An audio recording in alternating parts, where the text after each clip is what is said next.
मजलिस इत्तेहादुल मुस्लिमीन के सदर व रुकन पार्लियामेंट हैदराबाद बैरिस्टर असदुद्दीन ओवैसी ने जम्मू कश्मीर के डोडा में दहशतगर्दाना हमले और मस्जिद पर हमले, कोल्हापुर महाराष्ट्र में घरों को नजर आतिश और पैसा लूटने, तेलंगाना और यूसीसी में एमएलए के मुनर्रिफ होने पर मीडिया से बात की और अपने ख्यालात का इजहार किया। देखिए मजलिस इत्तेहादुल मुस्लिमीन के सदर व रुकन पार्लियामेंट हैदराबाद बैरिस्टर असदुद्दीन ओवैसी ने इन मौजू पर क्या कहा है।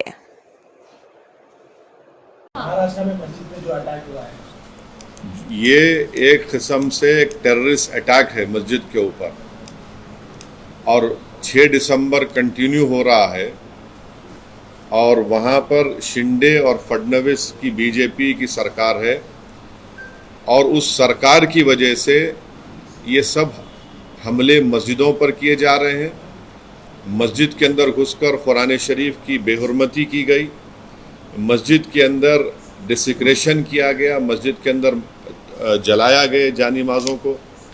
जो वहाँ पर मुसलमानों के घर थे, घरों में घुसकर उनके जेवरात और पैसों को लूटा गया और अब पुलिस तमाशाई बनी बैठी है। तो ये पूरा इनकरेजमेंट दिया जा रहा है एक किस्म से, इनडायरेक्टली या डायरेक्टली बोलिए, वहाँ की बीजेपी और शिंदे सरकार की तरफ से। इसीलिए इन तमाम लोगों की हिम्मतें बुलंद हो रही हैं। आप बताइए कि हम विश्वगुरु बनना चाह रहे हैं और मस्जिद के ऊपर खड़े होकर आप डेमोलिश करने की कोशिश कर रहे हैं।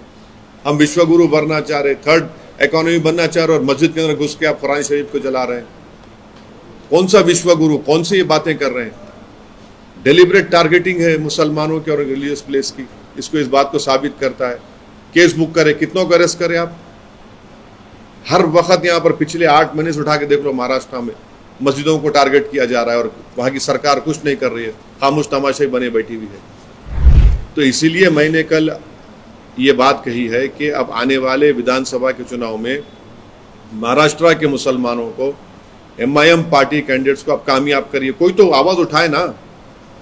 वो जो पार्टीज बोल रहे थे मॉरल विक्ट्री, अब तो मुंह से निकल रहा भी नहीं इस हमले के बारे में उनके मुंह से। जो एक्स पे भी कहा, महाराष्ट्र में सरकार की तरफ से जो पिलग्रिमेज स्कीम की बात की गई है, उसको लेकर किस तरह की आप तो ये रेवड़ी नहीं है, ये कम्युनलिज्म नहीं है कि नहीं सुनिए आप, ये तो महाराष्ट्र की सरकार भी कर रही, दिल्ली की सरकार भी सब कर रही है। ये क्या है फिर ये? और आप उसमें क्या कर रहे हैं? एक दरगाह, एक मस्जिद। अरे ये क्या है भाई? ये आप वन साइडेड फैसले ले रहे हैं। आप तो संविधान पे ओथ लिए ना, तो आपको सबको बराबर ट्रीट करना है। आप एक रिलीजन के कैसा हो सकते वहाँ की सरकार?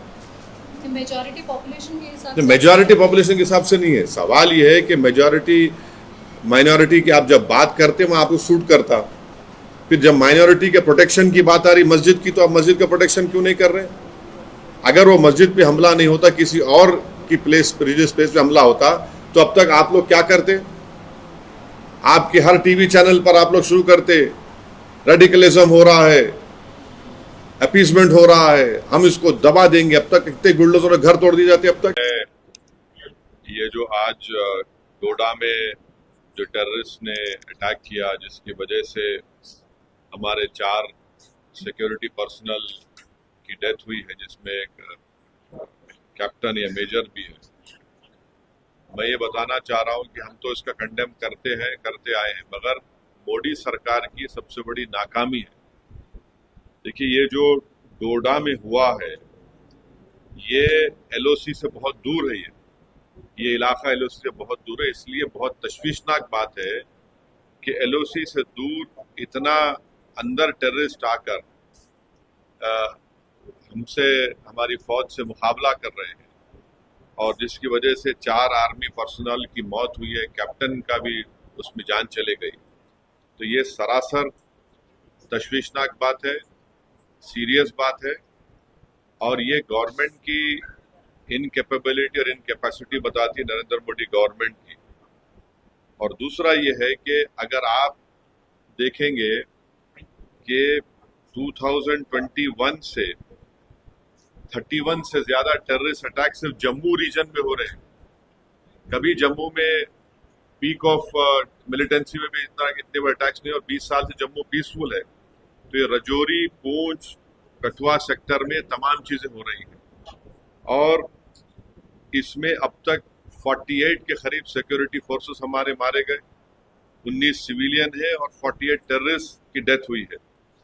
एक ये बता रहा है कि कोई इंफॉर्मेशन शेयरिंग का सिस्टम ही नहीं है। अगर ये गवर्नमेंट इंडिया के जो एक्स एम्बेसडर पाकिस्तान के अजय बिसारा है उनकी किताब पढ़ेंगे एंगर मैनेजमेंट, जिसमें उन्होंने लिखा कि अल-कायदा श्रीनगर में एक बहुत बड़ा टेररिस्ट अटैक करना चाह रही थी।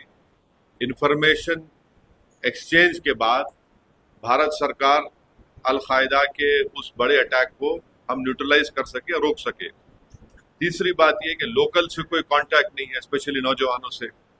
चौथी बात यह है कि नरेंद्र मोदी बोल रहे कि 370 के बाद सब खत्म होगा। क्या खत्म हुआ 370 के बाद?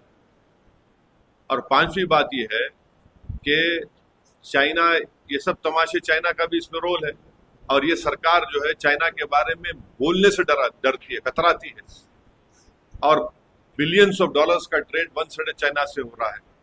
तो हम इसका कंडेम करते हैं, मगर इसकी पूरी जिम्मेदारी नरेंद्र मोदी गवर्नमेंट पे आती है। और इलेक्शन, पार्लियामेंट इलेक्शन दौरान जो नरेंद्र मोदी बड़ा बात कर रहे थे, बड़ी बात कर रहे थे, हम घर में घुस के मारे, क्या हो रहा है फिर ये?